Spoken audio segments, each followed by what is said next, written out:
영화의 역사 완성자 이상입니다. 너무 반갑습니다. 좋습니다. 38번째 시간이고요. 오늘은 2차 세계대전 같이 공부해 보도록 하겠습니다. 여러분은 살면서 혹시 가장 지금까지 보셨던 영화 중에 무서웠던 영화 있습니까? 전 한 편이 있어요. 바로 이 영화입니다. 라이언 일병 구하기. 선생님, 저거 전쟁 영화잖아요. 맞아요. 전쟁 영화에서 제일 무서웠어요. 진짜요? 좀 취향 특이하시네. 이런 학생들이 있을지 모르겠지만 제가 군대 가기 전에 봤거든요. 제가 군대 가기 이제 직전인데 이 영화를 한번 봤습니다. 극장에서 보는데 팔이 덜덜덜덜덜 떨렸어요. 왜 그랬냐? 저는 꼬마 때 제가 지금은 약간 제가 좀 살이 좀 빠지고 있지만 제가 고등학교 때는 지금보다 한 15kg 정도 더 좀 진짜 날랜 편이었었거든요. 전 되게 군대가 솔직히 그 집이랑 떨어져 있어서 그랬지 사실 전 뭐 체력적으로는 크게 걱정하지도 않았었고요. 난 군대가 재밌을 거라고 생각했어. 그리고 내 어린 마음엔 제가 초등학교, 중학교 땐 전쟁 일어나도 괜찮겠다 싶었어. 뭐 총도 쏘고 막 올라가서 뭐 우리 승리기도 꽂고 하면 내가 영웅 되고 막 이럴 수 있지 않을까라는 정말로 너무나 어리석고 어린 생각을 했었죠. 그러한 말도 안 되는 상상을 하고 있던 저에게 이 영화가 오는데 특히 여러분 이 영화의 초반부는요. 정말로 전쟁이 저런 거다라는 사실성을 아주 극대화시키거든요. 1944년 6월 6일 바로 그 새벽에 노르망디 상륙작전이 이 영화의 초반부입니다. 두둥! 두둥! 바로 이 장갑차가 쭉 들어가고 있고요. 저기 멀리서 기관총 소리가 다다닥 들리는데 내 옆에 있는 친구들이 막 쓰러져요. 이러면서 그냥 튀팍! 팔이 떨어지고 다리가 떨어지고 내장이 튀어나와요. 그러면서 계속 명령 따라서 전진해가 나갔었던 그 보는 동안 진짜로 손이 덜덜덜 떨려요. 저 그 모습을 보면서 전 그렇게 생각했어요. 전쟁은 저런 거구나. 내가 생각했던 뭐 나오면 총알 피하고 이러한 말로 되는 게 아니라 진짜로 그냥 말대로 확률 게임이에요. 전쟁 영웅? 그런 거 없어요. 그냥 만약에 전쟁에 살아남았으면 운 좋게 살아남은 거예요. 신의 가호예요. 신의 선택이든지. 그냥 운 좋았던 거야. 그냥 총알 피한다? 여러분 그건 영화상에서나 그렇고요. 진짜 이 영화 초반부를 보시면 저와 함께 전 이 영화 본 이후에 전 지금까지 평화주의자입니다. 그 어떤 일이 있더라도 전쟁은 있어서는 안 돼요. 전쟁은 우리 모두에게 전쟁에 나가 있던 사람이나 또 그 가족을 보낸 모든 가족들이 슬픔에 잠길 수밖에 없는 정말로 인간성이 파괴되는 바로 그 상황 전쟁의 현장 속으로 여러분들을 다시 한번 초대하도록 하겠습니다. 자, 지난 시간에 1차 세계대전이 끝났죠? 그러니까 사람들이 많이 얘기해요. 더 이상은 이제 전쟁하지 말자라는 여러 움직임, 전쟁에 대한 재발도 고민했었고요.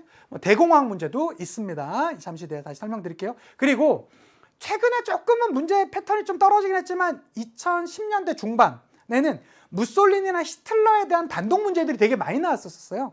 그러다 2018년도에는 무솔리니와 관련된 로마 진군 문제가 살짝 나왔었고요. 최근에는 2차 세계대전 자체가 나왔습니다. 지금도 여러분 여러분이 많이 들어가시는 입시 사이트나 이런 데 들어가 보시면 2021년 파리 점령과 관련된 2차 세계대전의 아주 디테일한 제가 이따가도 지도를 보여드릴 텐데 이걸 보고 많은 학생들이 했어요. 야, 이거 진짜 유성환 쌤 대단하다. 저도 보고 사실 깜짝 놀랐고 왜 그러냐면 저는 그 전년도에 2차 세계대전 아주 좀 디테일한 좀 그 선후 구분 문제가 나오길래 그거를 교과서에 없는 자료인데 제가 찾아서 넣었어요. 작년 제 수능 계산 찾아보세요. 제가 이 자료를 작년에 썼었거든요. 근데 이게 진짜 아주 노골적으로 나와버린 거야. 사실 저도 보고 사실 좀 약간 깜짝 놀라기도 했었는데 제가 이거 9월 모평 이후에 더 예상했었어요. 왜? 9월 모평에 BC 정보가 나오면서 이것이 조금 더 2차 세계대전이 좀 디테일하게 나오겠다 했는데 이 파리 점령 문제를 어떻게 물어봤었냐면 그 아시아권에서 인도 차이나 연방 있잖아요. 프랑스가 세웠던 프랑스랑 인도 차이나 연방의 그 모습과 함께 파리에 대한 그 모습을 찾게 하고 그리고 나선 1940년부터 44년까지의 파리 점령 그 구간을 물어보는 거예요. 아주 디테일하게. 요 BC 정보가 있었거든요. 충분히 추론 가능했습니다. 예상 가능했었어요. 그래서 최근에 2차 세계대전 문제는 아주 그냥 너무나 막 쏟아지고 있습니다, 여러분. 2019년도 이후에서 한번 보세요. 재작년 수능에 2문제나 연속 나왔고요. 여기서도 만만치 않게 문제가 나오고 있다라는 거 꼭 눈여겨봐 주셨으면 좋겠고요. 자, 이게 우리가 오늘 배울 2차 세계대전입니다. 미리 공지드리겠습니다. 지난 시간에도 제가 시간을 못 맞춰서요. 완수박 못 들어드리고 했는데 이번 시간에도 완수박이 힘듭니다. 복습하고 가야 돼요. 1차 세계대전 간단히만 정리합시다. 1차 세계대전의 배경 뭐가 있었습니까? 3B 정책과 3C 정책의 대립, 범게르만주의와 범슬라브주의의 대립, 거기에다가 발칸반도의 그 복잡미묘한 여러 복합적인 문제로 인해서 1914년 총성에 의해서 1차 세계대전이 시작되었습니다. 우린 그것을 사라예보 사건이라고 하고요. 그것으로 인해서 삼국 동맹과 삼국 협상의 대립이 복잡미묘하게 서로 막 선전포고를 해대면서 많이 일어났었고요. 1차 세계대전은 총력전이었었다, 참호전이었었다, 신무기가 여기저기 나오게 되었었다, 마른 솜을 짜는 것 같은 마른 전투, 손 전투, 베르댕 전투와 같은 여러 전투들이 있었다. 결과적으로는 독일 킬 군왕들의 수병들의 반란에 의해서 독일이 항복을 선언했었고요. 자, 1차 세계대전이 끝나게 되자 민주주의가 발전했던 모습도 있지만 무슨 회의요? 파리 강화회의가 열렸고 베르사유 조약이 체결되면서 베르사유 체제가 성립되었었다. 특히 이 베르사유 조약의 핵심은 뭡니까? 바로 독일에 대한 가혹한 응징, 모든 식민지, 해외 식민지를 상실한다라든가 군비를 제한한다라든가 어마어마한 이 전쟁 비용, 그 배상 비용을 물린다라든가 이런 내용들이 들어갔습니다. 1차 세계대전 중에 가장 또 하나의 핵심은 뭐냐면 러시아 혁명이거든요. 러일 전쟁 중에 피해 일요일 사건이 있었지만 러시아는 바뀌지 않았었고요. 그러한 와중에 노동자 병사가 중심이 되었었던 1917년 3월 혁명이 일어나게 되었습니다. 이 3월 혁명으로 인해서 결과적으로는 소비에트가 결성되었었고요. 케렌스키 임시정부가 나왔었고요. 그 다음에 니콜라이 2세가 퇴위되는 그런 모습도 있었습니다. 그렇지만 전쟁은 지속되었었고요. 그 와중에 누가 등장하게 되었습니까? 바로 레닌이 등장하게 되면서 11월 혁명, 볼셰비키 혁명이 일어나게 되었습니다. 다른 자료에서 10월 혁명이라고도 하죠. 두 개 같이 혼용되니까 같이 기억해 두시고요. 그렇게 되면서 사회주의 개혁이 있었고요. 소비에트 정권이 만들어지게 되었습니다. 그 이후에 1921년에 신경제정책도 했었고 22년에 소련이 나오게 되었지만 레닌이 사망하면서 그 이후에 스탈린이 등장했었다. 그 내용까지 했죠. 좋습니다. 자, 들어갑니다. 자, 전쟁이 끝났어요. 1차 세계대전, 요 연도 기억나시죠? 1914년에서 18년까지 1차 세계대전이 있었습니다. 자, 이러한 모습에서 이 내용까지 우리 지난 시간에 했던 거죠. 파리 강화회의 있었고요. 베르사유 조약으로 인해서 어마어마한 그러한 전쟁 배상금과 독일 입장에선 너무나 가혹한 형태의 모습까지 이루어졌습니다. 그리고 나서 좀 맹했던 단체 국제연맹을 만들면서 야, 우리 이제 더 이상 전쟁했더니 우리 이렇게 많이 죽어나가잖아. 더 이상 하지 말자라고 이렇게 모습을 보여줬지만 이 단체는 좀 맹했다라고 말씀드렸죠. 강대국이 불참했고 전쟁 군사력, 전쟁 제재력은 약했습니다. 그럼에도 불구하고 평화를 위한 여러 모습들은 많이 있었어요. 대표적으로 이 군비를 더 이상 우리 서로 군비를 늘리다 보면 이제 싸우게 될 테니까 군비 제한, 요걸 이제 우리 세계사 파트에서 많이 안 나와요. 이게 동아시아에서 하는 친구들은 워싱턴 회의라고 있습니다. 1921년부터 22년까지 했었던, 여기에서 이제 일본의 군비가 제한당하고 이런 게들이 있어요. 그러니까 각종 군비 제한 여러 안들이 나왔었고요. 그다음에 독일의 배상금 경감. 요때까지만 하더라도 독일 짜증나, 우리 많이 죽었어 하면서 그냥 어마어마한 전쟁을 부과했는데 사람들이 몇 년 지나했더니 좀 정신을 차려보니까 야, 아무리 그래도 그렇지 어떻게 저 나라의 국력의 10배를 불과시켜, 이건 말이 안 되지 않아? 라고 하면서 좀 깎아주는 여러 안들이 있었어요. 이제 1924년도에 도스안, 도스가 냈던 안이죠. 영이 냈던 안, 영안, 1929년에 있었어요. 그러니까 독일의 전쟁 배상금을 좀 현실성 맞게 좀 깎아주자라는 형태가 좀 나오기도 했습니다. 그래야지 평화가 유지되지. 야, 너무 코너에 몰면 쥐도 물 수가 있어. 그러니까 조금 약간 깎아주고 좀 달래면서 우리가 더 뽑아먹자, 이런 안들이 나오게 되었던 것이고요. 그 외에도 평화를 위한 여러 해결책이 해결을 위한 노력이 있었습니다. 로카르노 조약이라든가 켈로그 브리앙 조약. 이 켈로그 브리앙은요, 프랑스와 미국의 장관들이 만나갖고 야, 앞으로의 문제를 평화적으로 해결하자라는 여러 안도 있었습니다. 자, 이러한 모습이 있었으나 이것으로 인해서 대공황. 저는 여러분 제 인생의 목표라든가 또 제 인생의 많은 부분이, 저도 돈을 위해서 많이 노력을 하죠. 최소한의 경제력은 받쳐야지 사실 인간의 삶을 살아갈 수 있으니까요. 돈이 다는 제 인생의 모든 목표가 돈이다? 전 결코 그렇진 않습니다. 그러나 돈이 없다라면, 경제력이 수반되지 않는다라면 그 사회가 최소한 갖춰야 되는 여러 행복의 조건은 완성될 수가 없어요. 그걸 부정할 수 있는 사람은 거의 없을 겁니다. 마치 이걸 보면 그렇게 돼요. 이런 말 백날 하면 뭐예요? 야, 앞으로 우리 평화적으로 하자, 평화적으로 하자 말하면 뭐예요? 1929년 10월 경제 대공황이 미국에서 시작되면서 전 세계로 파급되었습니다. 이 경제 대공황이 왜 일어났는지에 대해서는 뭐 학자마다 조금씩은 차이가 있습니다. 어쨌든 1차 세계대전 이후 이 경제를 복구해 가는 과정에서 이제 유럽이 한 10년 정도 지나니까 이제 전쟁 끝나고 10년 정도 지나니까 더 회복될 거 아니에요. 그럼 이제 미국이 솔직히 1차 세계대전으로 미국이 경제력이 엄청나게 성장하거든요. 그러면 저희가 성장하니까 여기서 이제 좀 밸런스를 맞춰줘야 되는데 여기 더 많이 만들고 있는 거야. 그러니까 만드는 쪽은 이렇게 만들었는데 그걸 소비해주는 여력은 엄청나게 적어요. 즉 공급은 너무나 많은데 소비, 그러니까 사고자 하는 욕구, 수요가 너무 적은 거예요. 그러자 이게 어느 순간 빵 무너지면서 기업체가 무너지면서 은행이 망하고 은행이 무너지면서 또 다른 기업들이 망하고 그 기업은 또 다른 기업을 망하게 하는 게 전 미국으로 확산되었었고 그게 전 세계로 확산되는 거예요. 이걸 우리는 경제계 대공황 내지는 대공황이라고 하죠. 이게 확산이 돼요. 전 세계로 확산이 돼요. 자, 그것을 위한 각국의 노력들이 있습니다. 첫 번째는 뉴딜 정책이죠. 뉴딜 정책. 테네시 강유역에 대토목공사를 일으켜요. 그러면서 국가가 이 공공 수요를 억지로 만들어내면 결과적으로는 그들이 또 직장을 얻고 또 먹을 걸 사면 또 다른 기업이 나올 거고 이렇게 나갈 거 아니냐라는 국가 입장에서 아주 경제에 직접적으로 관여하는 모습도 보이고요. 와그너법이라고 해서 노동자들을 위한 보호법도 있었고요. 농업조정법이라고 했고 국가에서 이 농업에 대해서 어느 정도 이제 체결해주면서 그 농민들, 그 농업 관련된 사람들을 보호하고자 하는 법률도 있었습니다. 전국산업부흥법이라고 해서 또 미국 국가 입장에서 자체적으로 이 경제적으로 어느 정도의 성장을 보호해주고 또 도와주는 그런 모습도 있었어요. 영국과 프랑스 같은 경우는요, 이들도 이 당시에만 해도 여전히 식민지가 많았거든요. 우리 안으로 외부의 경제적인 역할이 넘어오지 못하고 딱 블럭화 시켜버려요. 딱 그냥 여기 안에서 그냥 자기만으로 하나의 블럭을 만들어버린 거예요. 영국 블럭, 프랑스 블럭 이런 형태로. 근데 이들이 쓰는 화폐 형태로 블럭을 만들었거든요. 이것이 바로 뭐 플랑 블럭, 파운드 블럭이라고 하는 형태, 달러 블럭 이런 형태로 얘기하는 겁니다. 달러라는 거는 주로 아메리카에서 불렸죠. 우리는 이것을 달러 블럭 형상이라고 하고요.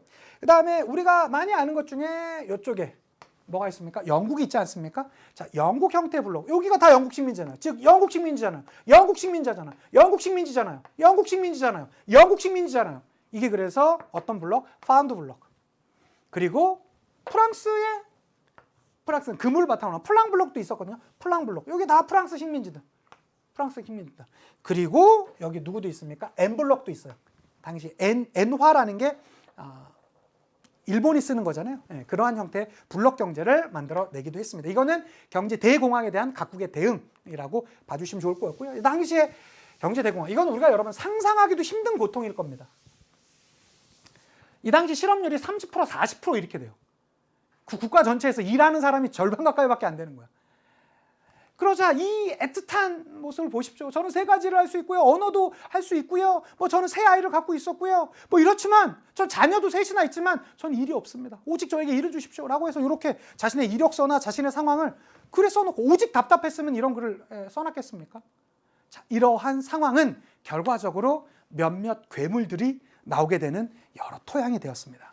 그러니까 경제적으로 좀 어려워지면요. 뭔가 그것을 또 이용하는 정치적 세력들도 분명히 나오게 됩니다. 우린 그것을 뭐라고 그래요? 전체주의라고 그래요. 전체주의는 다른 형태의 말로 국가지상주의 내지는 일당 독재를 수반하게 됩니다. 먼저 이러한 전체주의의 가장 대표적인 인물이 무솔리니예요. 이탈리아의 독재자가 되겠죠. 자, 이탈리아의 상황을 먼저 잠깐 말씀드리면, 그래 또 하나. 보통 우리가 알고 있는 잠시 뒤에 히틀러도 나올 거거든요. 히틀러는요, 경제 대공황을 기가 막히게 이용했었어요.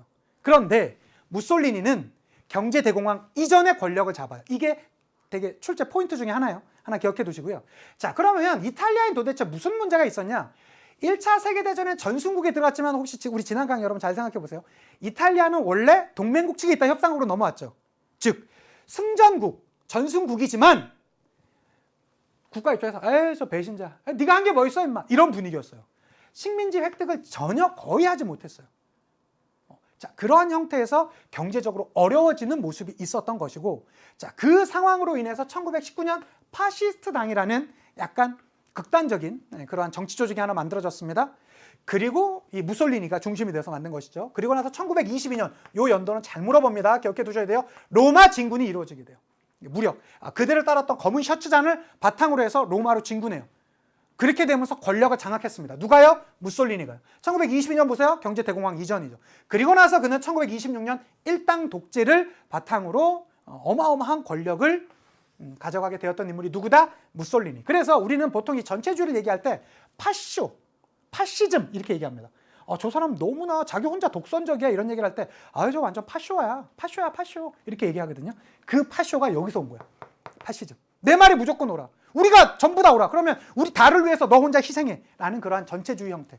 그러니까 1차 세계대전 이후의 모습입니다. 이게 바로 로마 진군을 하는 무솔리니의 모습입니다. 이런 모습들 볼 수 있겠고요. 자, 무솔리니의 말 잠시 보도록 할까요? 자, 파시즘, 파시스트에게 있어서 모든 것은 국가 안에 있으며 국가 밖에 존재하는 사람은 아무도 없다. 파시즘은 일국 일당이며 전체주의자의 국가는 사람들의 온전한 삶에 힘을 준다. 우리들은 정치를 통제하고 정신을 통제하고 경제를 통제한다. 즉 뭐야?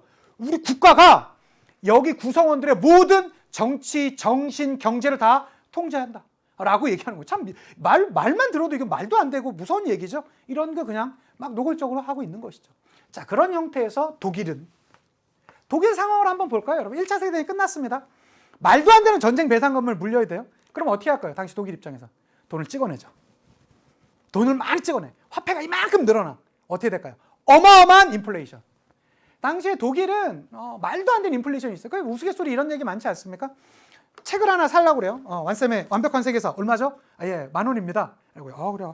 이 책 좋은데. 완쌤 강의 잘하시지? 이 책 좋은데. 한 30분 정도 고민을 하다가 서점 직원한테 가서 예, 완쌤의 완벽한 세계사 살게요 하고 10,000원 딱 내밀었는데 직원이 얘기를 해요. 왜 이거밖에 안 주세요? 아까 10,000원이라며. 이 사람 세계사 지금 우리 독일 상황을 모르시네. 글쎄 돈이 올랐죠. 30분이나 지났잖아요. 11,000원이에요. 이러고 있는 거예요. 시간 단위로 달라. 아침 저녁으로 금액이 달랐다고 하고요. 빵 하나 사기 위해서 리어카 전체의 화폐를 끌고 왔다라는 그런 우스갯소리가 들릴 정도의 독일의 경제 상황은 엉망이었었던 거예요. 즉 바이마르 공화국은 이념적으로는 잘 만들어졌을지 몰라도 경제적으로 무너져 버려요. 막대한 전쟁 배상금으로 인해서 어마어마한 인플레이션이 물가 상승이 나오게 되었었고요. 그것으로 삶의 모습들은 얼마나 많이 힘들었었겠죠. 1922년에 독일이 이 대표적인 공업 지역인 루르 지방까지 점령하게 되면서 이들의 자존심은 많이 무너지고 있었어요. 경제는 혼란했었고요. 당시에 바이마르 공화국은 법적 절차 이런 걸 그냥 뒤로 하고 국민들 입장에서 정부가 몹시나 무능해 보였을 거예요. 자, 이러한 상황에 등장했던 한 명의 인물이 있습니다. 그가 누굽니까? 시대의 악마 히틀러입니다. 그가 등장하죠. 자, 그는 등장하면서요. 자신이 생각하는 것, 일단 적을 정확하게 만들어요. 정치판에서는 여러분 적을 만들잖아요. 자기 편을 끌어당기기가 너무 좋은 거야. 그래서 여기 안에서의 소수파, 대표적으로 유대인, 그리고 정부의 무능 이런 것을 신랄하게 비판하면서 등장하죠.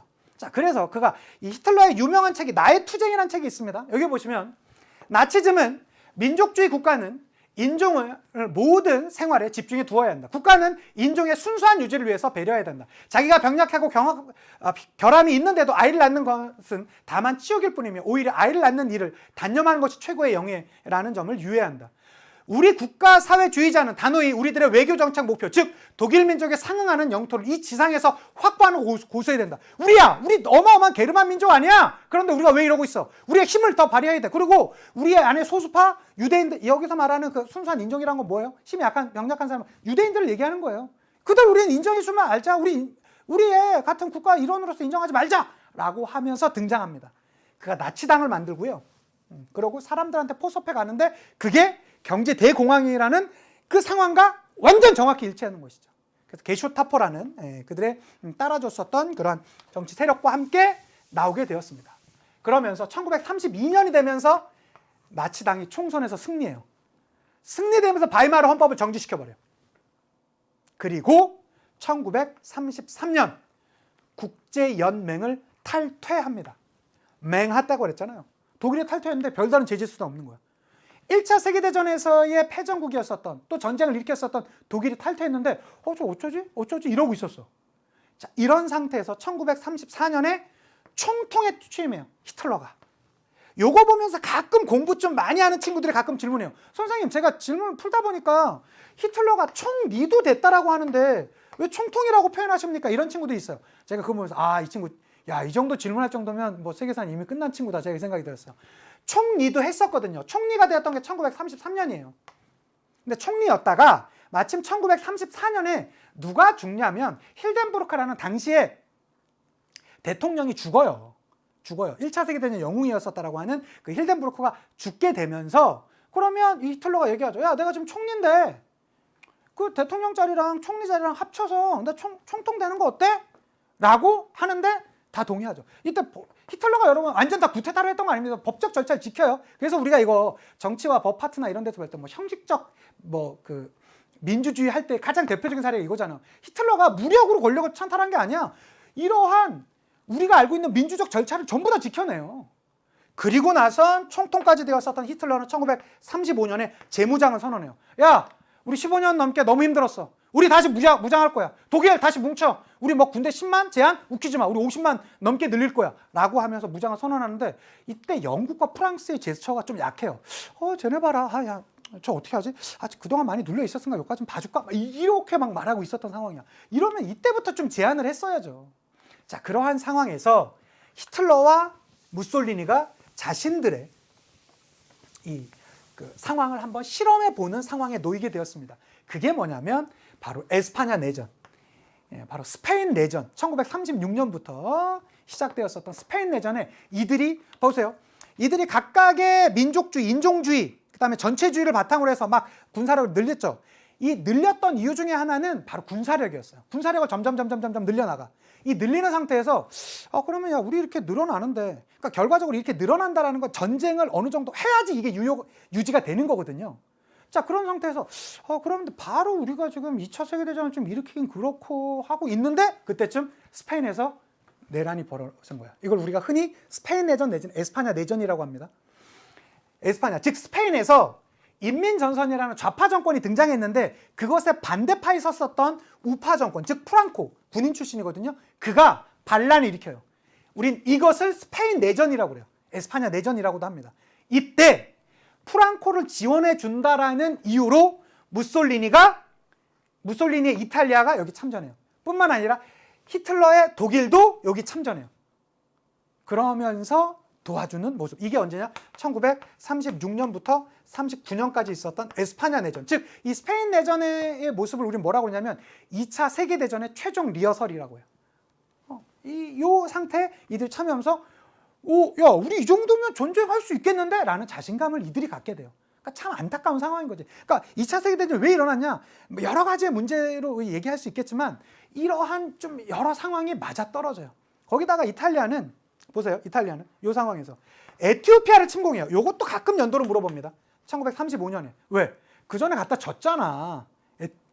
에티오피아한테. 근데 무솔리니는 야, 우리 이젠 달라. 우리 나 무솔리니야. 이러고 가서 에티오피아를 실제 식민지 삼아요. 그리고 알바니아까지, 지금 발칸반도 좀 위쪽에 있는 알바니아 지역까지 장악해요. 1939년에. 그러면서 이 전체적으로 2차 세계대전이 일어나게 되는 전반적인 모습이 완성이 되었던 것이죠. 자, 그런 상황에서 이 에스파냐 내전을 비판했던 바로 그 인물, 이 게르니카라는 20세기 최고의 미술계의 거장 누가 있습니까? 바로 피카소가 있죠. 이 에스파냐 이 내전에서 독일의 이 침공, 독일의 이 비행기 그 폭탄을 이 게르니카 지역에 엄청나게 하게 되면서 많은 일반민들이 피해를 보게 되거든요. 그러면서 너무 그 분노한 심정에 피카소가 그림을 그리죠. 이게 바로 에스파냐 내전의 참상을 가장 잘 표현했다라고 하는 게르니카라는 작품이 되겠습니다. 여기 보면 이제 에스파냐 내전, 이게 2차 세계대전이 일어나기 전의 상황이 되겠죠. 자, 그런 상태에서 또 하나의 국가가 있습니다. 그게 바로 어디예요? 일본이죠. 1923년도에 관동 대지진이 있었어요. 여러분 혹시 영화 박열이라고 보셨습니까? 이재훈 씨가 아주 열연을 펼쳤던 바로 이렇게 배경이 되었던 것이죠. 관동 집안에 일본 역사상 가장 최악의 지진이 벌어졌었어요. 지진이 일어난다는 건 엄청난 사회 혼란이 동반되고요. 사회가 혼란해진다는 건 정부에 대한 무능, 정부에 대한 대책 미흡, 그 다음에 막 불만이 표출되게 되죠. 그건 당시 일본 정부가 어디로 돌리는지 아세요? 야, 우리 안에 들어와 있는 조선쟁이, 그 조선 애들이 우리 이때 다 잘해갖고 우리 다 죽으라고 우물에 독 타고 있대 라는 유언비어를 날조해요. 그래서 불과 며칠 안 되는 기간 동안 5,000명이 맞아 죽어요. 여러분 맞아 죽는 인원이 5천 명이 넘어요. 아마 그 인원보다 더 많았을 겁니다. 밝혀진 것만 그 정도니까요. 어마어마한 혼란 상황이었죠. 자, 이러한 혼란 상황을 내부의 적, 일본 입장에선 거기 안에 있었던 엄청난 소수파였던 우리 조선 사람들한테 그 비난의 화살을 돌렸었고요. 그 엄청나게 그들 입장에선 잘 그게 맞아떨어지게 되면서 우리나라 사람들이 이때 정말 살기 힘드셨죠. 그리고 여러분 가끔 인터넷상이나 이런 사람 보면서 제1동포 분들 보면서 비난하는 분들이 있습니다. 여러분 진짜 그런 거 하지 마세요. 그분들이 일본 땅에 살면서 우리 민족의 그 민족성을 놓지 않고 살아주시는 것만으로도 엄청나게 고맙고 감사한 일입니다. 그런데 막 비하하는 용어를 써가면서 막 그러시더라고. 그러시는 거 아닙니다. 예, 그 세계 각지에서 살아가시는 정말 많은 분들, 우리 한민족의 자긍심을 놓지 않고 살아가시는 분들 위해서 우리가 응원해 드려야지. 그래서 제가 얼마 전에도 일본의 그 한글학교, 관동 지역에 있는 한글학교 선생님들 제가 좀 역사 강연도 한번 했었어요. 그래서 제가 하면서 선생님들이 마지막 독립운동가들이십니다 하면서 했더니 몇몇 분들 막 거의 우시더라고요. 저는 진짜로 역사 선생님을 저는 진짜 그렇게 생각하시거든요. 우리의 그 땅에 살면서 우리의 민족 정신을 잊지 않고 산다라는 것 하나만으로도 칭찬받아 마땅한 분들입니다. 어쨌든 그런 사회적 혼란에 경제 대공황까지 벌어졌었어요. 이것은 당시의 군부 세력, 보수파들 군부 세력 입장에선 그들이 더 성장이 좋은 상황이었지. 그런 상황에서 만주 지역 일대를 침략합니다. 이게 1931년이에요. 우리 한국사에서도 많이 나오죠. 그리고 33년, 이게 독일이 국제연맹에 탈퇴했던 해랑 같은 해예요. 같이 1933년에 국제연맹을 탈퇴해요. 같은 해야, 같은 해. 자, 그리고 1937년에 중일전쟁도 벌어집니다.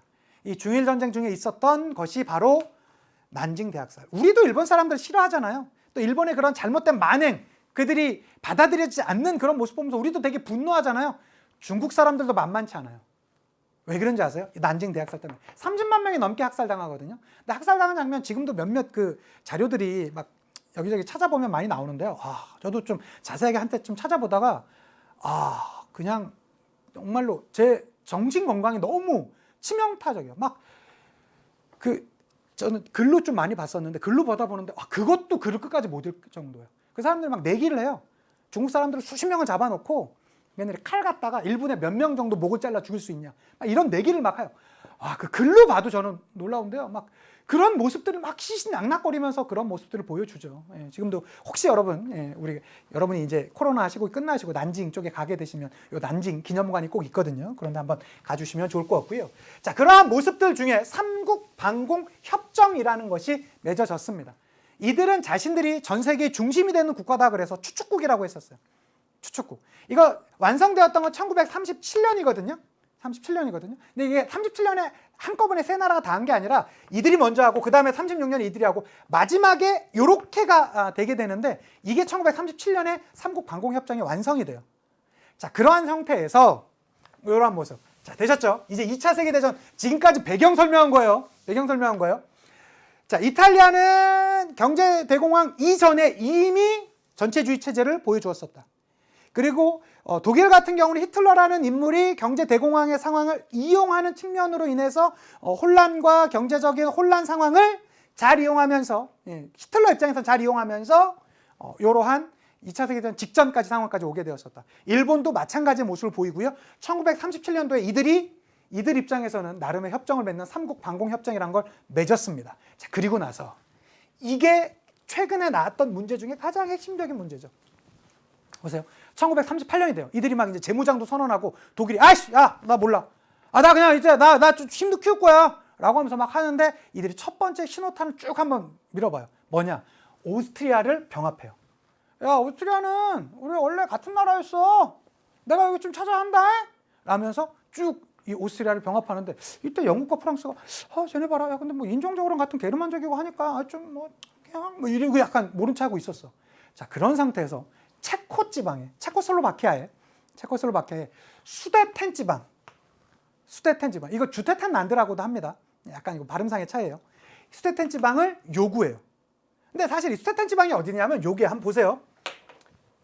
요게 이제 독일 지도 갖고 와갖고 여러분 이게 영문이 아니라서 조금 힘들 텐데 요게 독일입니다. 요게 독일이고 체코슬로바키아가 어떻게 있었냐면 요렇게 있었어요. 요렇게 있었어. 보이시나요? 여기에 수데텐 지방이라는 게 어디냐면 여기 지역 일대예요. 근데 이게 독일의 요구가 완전 허무맹랑하지 않았던 게 이게 체코슬로바키아긴 했지만 여기 지역에서 독일어를 쓰는 독일인들이 꽤 많이 살고 있었대요. 뭐 몇몇 자료를 찾아봤더니 한 300만 명 가까이 살고 있었다라고 하더라고요. 그러니까 야, 요 지역은 우리 지금 독일 안쪽으로 들어와 있기도 하고 그러니까 요 지역은 우리가 요구할 수 있는 거 아니야? 라고 하면서 이거 우리 줘! 라고 국제사회에 당당하게 얘기하는 거예요. 어이가 없죠. 그런데 이때 영국과 프랑스가 지금까지 외교 역사에서 가장 멍청한 협정이라고 하는 뮌헨 회담을 개최합니다. 영국과 프랑스가 그 대표들이 만난 거예요. 야, 솔직히 제일 힘들었잖아. 그리고 여기 뭐 독일어 쓰는 사람들도 많대. 요 정도까지는 어떨까? 라고 하고 이 둘이 얘기를 하는데 그렇지 하고 얘기를 한 거야. 이러고 있는데 지금. 그래서 어떡합니까? 오케이, 야 독일 여기까지야 라고 하고 이것을 이 체코슬로바키아 입장에서 난리 났죠. 자신들의 땅을 영국과 프랑스가 독일한테 그냥 거의 넘겨준 거나 마찬가지예요. 그걸 뮌헨 협정, 유화 정책을 펼쳤던 것이죠. 자, 근데 여러분 인간의 욕심이 끝이 있겠습니까? 그래서 여기를 차지해버려요. 자, 그러한 상태에서 더 벌어지죠. 그런 상태에서 폴란드에 회랑을 요구해요. 요 회랑이라고도 하고요. 회랑이란 게 뭐냐면 이 좁은 길로 넓게 쭉 뻗어진 지역, 이런 걸 그 회랑이라고 하는데, 폴란드 회랑이라는 지역은 이 단치, 요 끝에 항구가 단치히라고 있거든요. 지도상으로 보시면 좀 편한데 무슨 말이냐? 지도상으로 다시 보여드릴게요. 여기예요. 여기에 독일어로 단치히라는 것인데, 여기 항구 지방이 여기 단치히라는 것이고, 여기가 폴란드거든요. 이 폴란드 입장에서 여기로 쭉 들어가는 요 지역을 폴란드 회랑이라고 그래요. 회랑이라고 그래. 자, 그런데 요 지역까지 요구하는 거야. 그러니까 여기 이제 차지했죠. 독일 입장에서. 그리고 폴란드를 좀 압박하기 위해서 야, 여기 단치 지방, 여기 회랑 지방, 여기도 좀 우리한테 갖고 와! 라고 하는 모습을 보여줘요. 그럼 어떻게 했겠어요? 당연히 폴란드의 회랑 지방을 요구한. 그러니까 단치를 요구했다라고 할 수도 있습니다. 예, 요거는 회랑을 거기까지 가는 그 지역을 얘기하는 거고, 단치는 또 거기 항구 이름이에요. 예. 그런데 프랑스와 영국이요, 폴란드를 지원해주면서 웃기지 마! 여긴 안 돼! 라고 해요. 그러자 독일이 그래? 잠깐만 하고 하면서 독일이 있잖아요. 그럼 1차 세계대전 생각해보세요. 독일이 이렇게 있는데 이쪽이 서부정선이었고 여기가 동부정선이었잖아요. 그럼 여기 당시엔 러시아였었지만 이 러시아 이름이 소련이 됐고, 이 소련과 여기 프랑스 이 양쪽에서 같이 싸우면 독일 입장에서는 더 불리할 거 아닙니까? 그래서 어떻게 해요? 요 소련과 불가침 조약을 맺어요. 요게 1939년 8월경이에요. 8월경이에요. 그러니까 38년에 오스트리아 병합했고요. 38년에 체코의 수데텐 지방, 주테텐란드라는 그 지역도 가져갔고요. 그리고 39년이 되면서 폴란드의 회랑을 요구하면서 이때 이걸 영국과 프랑스가 받아들이지 않자 8월 23일입니다. 정확히는 독소 불가침. 야, 나 이제 조만간 독일 입장에서 전쟁할 건데 너랑 나랑은 이제 같은 친구다. 우리 깐부다. 이러고 있는 거야. 그러자 소련 입장에서 오케이, 요 가운데 어디 있어? 가운데가 있는데 폴란드거든요. 그러면 우리 폴란드 반띵할까? 라고 해서 이들이 각각 나눠 갖기로 약속을 해요. 오케이, 뭐 나도 불리할 거 없지? 라고 소련도 받아들이고요. 우린 이제 같은 팀이야? 라고 얘기하고 있어요. 알았어. 우린 같은 팀이야? 하고 나서 일주일 뒤에 폴란드를 침공해요. 요게 1939년 9월 1일이에요. 이것이 2차 세계대전의 시작입니다. 자, 보세요. 그리고 요게 전쟁 전 상황이죠. 1939년 8월 31일이면 2차 세계대전 직전입니다. 2차 세계대전 직전까지 독일은 요원절이 정도 있었어요. 그렇죠? 그리고 나서 잠시 뒤에 한번 보실까요? 9월 1일부터 10월 6일, 즉 한 달 정도 조금 지난 거죠. 독일의 영토가 어떻게 바뀌어 있습니까? 폴란드 절반을 가져갔어요. 폴란드 절반을 가져갔잖아. 선생님, 여기도 원래 폴란드였는데 요 절반은요? 여긴 어디? 이제 러시아가 침범한 거지. 그러니까 폴란드 전체를요, 여기 이제 폴란드 전체라면 여기는 독일이 가져가고 여기는 소련이 가져간 거. 사실 폴란드가 그래서 아픔의 나라입니다. 사실 보면. 자, 그런 상태에서 이제 그리고 나선 이들이 전쟁을 막 확대한 게 아니에요. 보세요. 자, 10월 6일까지 어쨌든 폴란드 절반을 차지했죠. 그러고 나선 사실 한 반년 정도는 전쟁 준비를 더 해요. 그리고 잘 보세요. 10월 6일이죠. 10월 6일 다음 해가 나오는 게 40년 6월 말이죠. 어떻게? 즉 여기에서 쓱 보다가 전쟁 준비를 더 해. 한 반년 정도. 침범하고 나서 그리고 나서 그러니까 영국과 프랑스도 쟤네 이제 이 정도로 해서 끝날라나? 이런 분위기 속에 반년 정도 지나서요. 4월 달에 어디를 침공하냐면 덴마크와 노르웨이를 침공해요. 북쪽을 먼저 들어갑니다. 이게 작년 시험 문제 나왔잖아요. 수능에서. 요렇게 이렇게 연표 나오는 게. 여러분 보세요. 이거 교과서에 안 나와 이거. 그냥 말로만 있는 걸 제가 지도를 찾아서 갖고 온 거잖아요. 여기 덴마크와 노르웨이 침공해요. 그리고 사실은 이때 프랑스가 믿었던 게 있어요. 뭐냐면 1차 세계대전 이후에 독일이 좀 너무 만만치 않으니까 여기에 마지노선이라는 이들이 천문학적인 금액을 쓰면서 정말로 완벽한 방어선을 만들어놔요. 마지노가 계획한 라인이다 그래서 마지노선이라고 하죠. 뭔가 우리가 자신이 믿을 만한 구석 이런 거, 저 마지노선이야? 이런 말 쓰잖아요. 그게 이거예요. 이것만 믿고 있었어, 프랑스는. 야, 저 절대 못 들어. 그리고 프랑스가 여기에 솔직히 너무 전쟁 비용을 과하게 썼던 것도 있었어요. 자, 이런 상태에서 이들이 전격전이라고 해서 빨리 올라가면서 여기를 다 차지해버리거든요. 한 달도 안 돼서 다 차지해요. 그러고 나선 요 위쪽으로 돌아요. 요 마지노선을 이렇게 뚫기는 만만치가 않으니까 어떻게? 여기 위에가 노르웨이, 네덜란드. 그 다음에 네덜란드 밑에가 벨기에잖아요. 요로 치고 들어와요. 이게 전격전의 본격화 모습을 보여줬던 거죠. 요로 치고 들어오면서 이 당시에 프랑스가 전쟁 준비가 사람들이 당황할 정도로 안 돼 있었어요. 그러면서 그러니까 보세요. 제일 먼저 어디? 덴마크와 노르웨이 4월 달에 침공했습니다. 1940년 4월에요. 그리고 5월이 되면서 네덜란드, 벨기에 지나면서 5월에 프랑스로 침공이 왔었고요. 그 다음에 6월 달에 여기 북부 지역을 다 장악해버려요. 그러면서 여기에 독일의 말을 듣는 프랑스 정부, 이 무슨 정부? BC 정부를 만든다고요. BC는 지명이에요. 파리 밑에 있는 지명인데 거기 중심으로 행정기관을 꾸렸다라는 것이거든요. 그러니까 즉 괴뢰 정부야. 독일 말을 듣는 프랑스의 꼭두각시 정부. 이게 1940년 6월에 만들어졌던 BC 정부예요. 그리고 나선 어떻게? 이쪽으로 더 확대하지. 요건 지금 어떤 상황이에요? 1941년 12월이죠. 왜? 41년 6월이 되면서 바르바로사 작전이라고 그래서 소련까지 침공하거든요. 또 아니야 소련 또 뒤통수 맞지. 여기 소련 영토 전부 다 여기 다 차지하잖아요. 그러면서 이제 스탈린그라드 전투에서 사실은 거의 200만 명 가까운 사상자가 넘게 나오면서 결과적으로는 이거 물량 공세로 결과적으로 소련이 막아내면서 이제 독일이 이제 패색이 좀 짙게 되었던 것이죠. 요 파트가 더 자세히 나오면 어려울 겁니다. 근데 여러분 저도 놀라울 정도로 이건 제가 작년 강의 준비할 때 이거 좀 한번 보여드려야지 하고 그냥 쓱 보여드렸던 게 이번에 작년 9월 모평 수능에서 아주 디테일하게 나왔잖아요. 그래서 보시면 다시 한번 요 파트는 제가 다시 한번 말씀드릴게요. 자, 전쟁 시작 전입니다.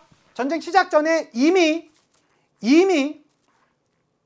여기 수데텐 지역은 차지를 했었고요. 그리고 전쟁 시작 빵 되자마자 어떻게? 폴란드 절반 차지했었습니다. 그러고 나서 한 반년 정도 기다려요.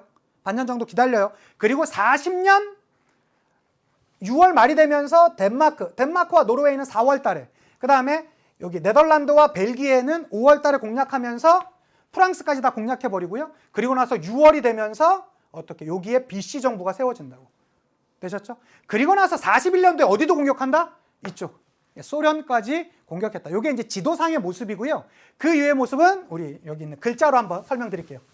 자, 다시 한번 갑니다. 1939년 9월 달에 독일이 폴란드를 침공하면서 2차 세계대전이 시작되었습니다. 그래서 1940년 6월이 되면서 프랑스의 BC 괴뢰 정부, 꼭두각시 정부가 만들어진 것이죠. 그러자 여기에 동의하지 않았었던 드골이 등장해요.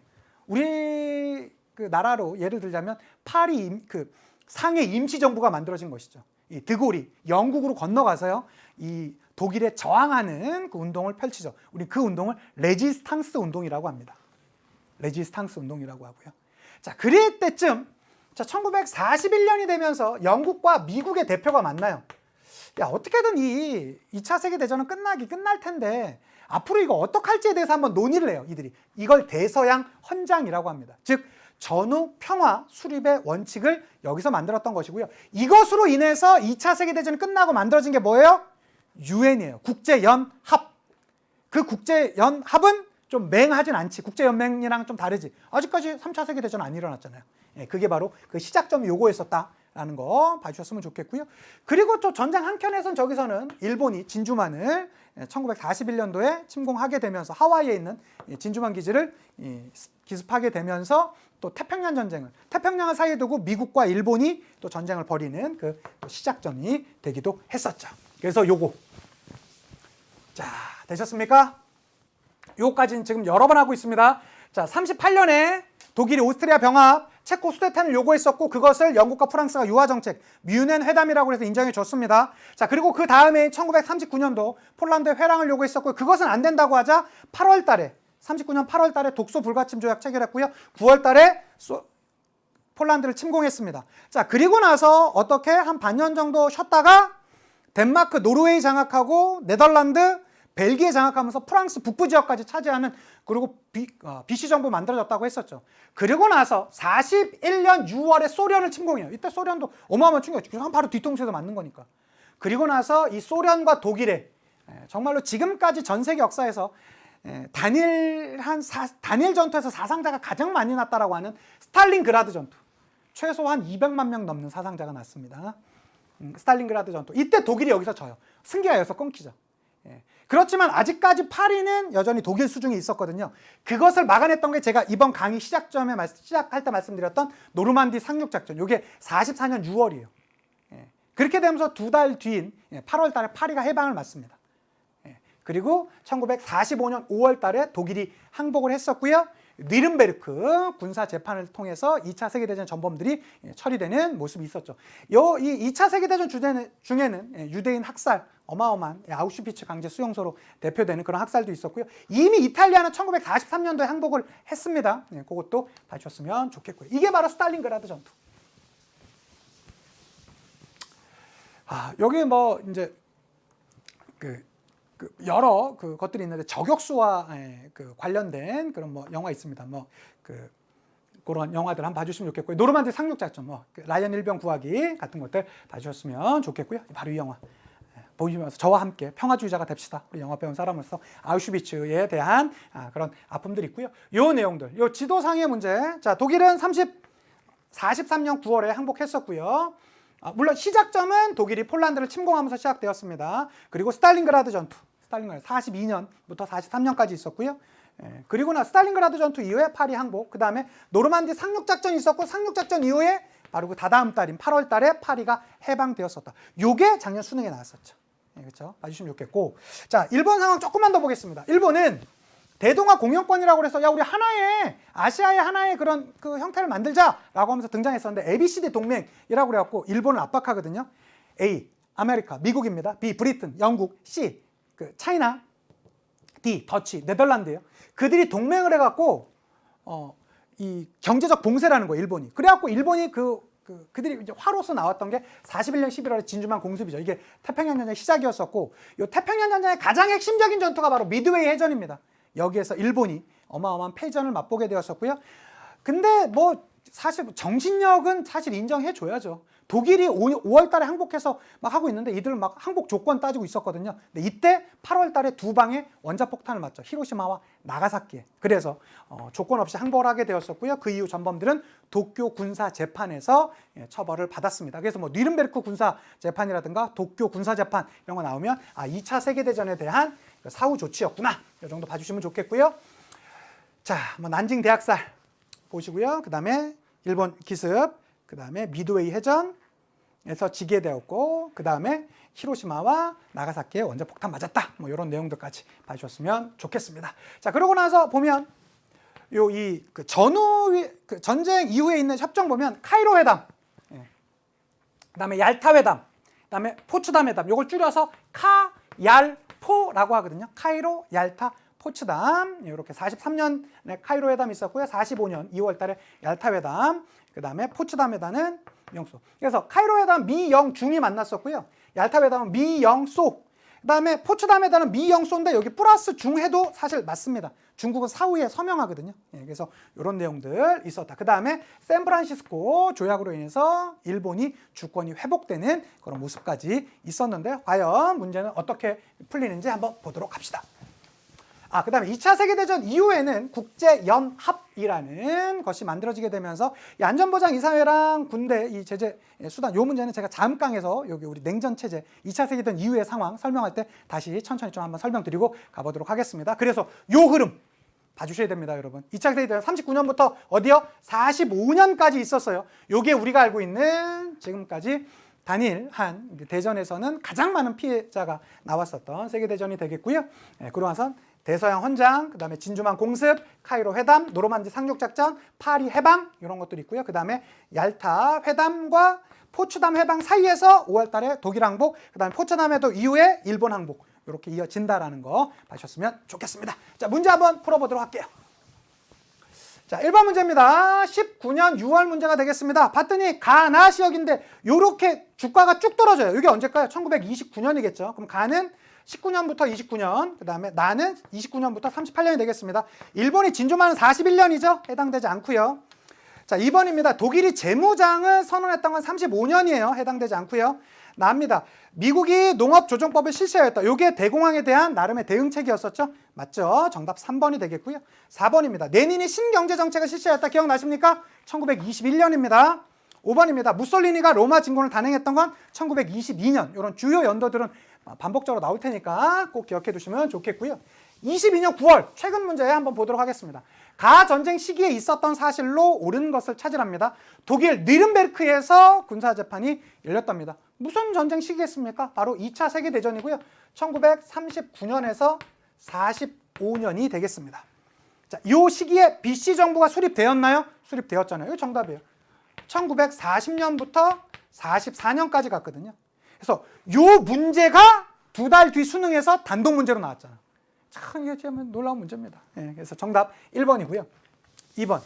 독일이 국제연맹을 탈퇴했던 건 2차 세계대전보다 이전의 일이고요. 시안 사건은 1936년에 있었죠. 당연히 이거보다 이전입니다. 이탈리아가 에티오피아를 침공했던 것은 35년이죠. 소비에트 사회주의 공화국 연방, 이른바 소련은 1922년에 만들어졌습니다. 정답은 1번이 되겠고, 자, 작년 수능 문제예요.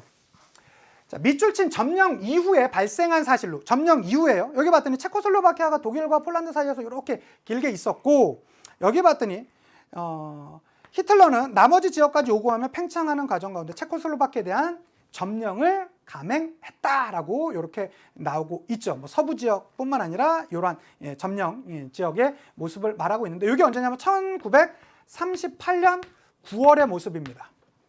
자, 그리고 나서 그 이후니까 이거 지금 2차 세계대전 일어나기 전이잖아요. 그럼 당연히 BC 정부는 1940년이니까 작년 수능에도 이 기억과 같은 BC 정부가 나왔다니까. 그래서 이게 연이어서 계속 나오고 있잖아요. 맞춰주셔야죠. 자, 오스트리아가 독일에 합병되었던 것은 요거보다 이전의 일이죠. 제 강의 필기노트 봐도 그대로 나와 있습니다. 요것은 틀린 보기고요. 독일이 노르웨이, 덴마크 등을 공격하였다. 실제로 이 선지가 이번에도 거의 비슷하게 나왔던 거 아닙니까? 요게 언제? 1940년 4월경이죠. 예. 그렇죠. 1940년 4월이니까 당연히 여기에 들어가겠죠? 예, 디귿 들어갑니다. 그래서 정답은 기억 디귿이고, 자, 리을입니다. 무솔리니가 에티오피아 침공을 단행하였다. 이거 언제요? 1935년이잖아요. 해당되지 않죠. 정답은 기억과 디귿. 정답은 2번 이렇게 되겠고요. 마지막 문제 마무리하겠습니다. 자, 다음 발표가 있었던 시기를 연표해서 옳게 고르랍니다. 오늘 새벽 4시에 선전포고도 없이 독일군이 우리나라를 침략했는데 뭐 키예프 이런 데다잖아요. 독일이 어디를 침략한 거야? 소련을 침략한 거 아닙니까? 이게 언제요? 1941년이죠. 그러면 삼국 협상 성립 1907년, 바이마르 공화국 1919년, 대공황 29년, 에티오피아 침공 35년. 진짜 많이 나오죠, 이거? 그다음에 카이로 회담 43년, 그다음에 북대서양 조약기구 이게 49년입니다. 그러면 41이니까 당연히 라. 정답 4번에 나와주시면 되겠네요. 좋습니다. 쉼 없이 그냥 이번 2차 세계대전은 해봤는데 어떻습니까? 여러분 이거 처음 들으시면 어려울 거예요. 조금 반복적으로 한두 번 더 들어주시고 모르는 거 있으면 찾아보시고 또 질문해 주시고 하시면 분명히 여러분이 될 것입니다. 자, 다음 상황에는요. 이런 2차 세계대전 이후에 전 세계 상황은 어떻게 진행되었는지 다시 한번 여러분한테 찾아뵙도록 할게요. 다음 강의 뵐게요. 역사가 완성되는 그날까지 와